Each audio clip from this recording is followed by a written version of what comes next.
سلام، صحة فطوركم. مرحبا بكم في لاشين كويزين سيلينا. مرحبا بكامل اللي انضموا للقناة دائما مع وصفة خفيفة وتوالم شهر رمضان الكريم. اليوم جبت لكم بوراك الكوشة، يخرج رائع، قطني وخفيف ريشة لاباط تاعو.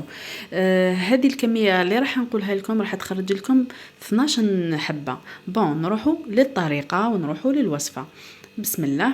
الوغ نجيبوا ان ريسيبيون نديروا فيه 2 كيسان فرينه مع ربع كأس زيت، وماذا بكم لا فارين تكونوا غربلتوها. فوالا، نزيدوا لها مغرف شاي تاع خميره الخبز، ماذا بكم مغرف شاي مش مغرف تاع القهوه، ومغرف سكر.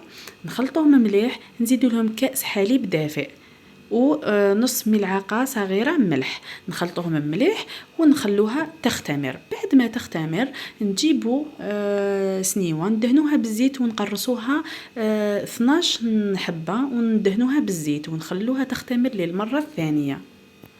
بعدها بعد ما تختمر كيما راكم تشوفوا لاباط، تشوفوا كي تريح كيفاش تولي رائعه رائعه. بعدها نجيبوا وحده من لي بولات هذوك ونفتحوها كيما المسمن، ندهنوها مليح ونديروا الحشو اللي هو عباره عن درت انايا حبه بصل قطعتها مربعات صغيره، ثوم ورابيت زروديه وشويه فيونداشي وملح فلفل اكحل وفرomاج فوندو.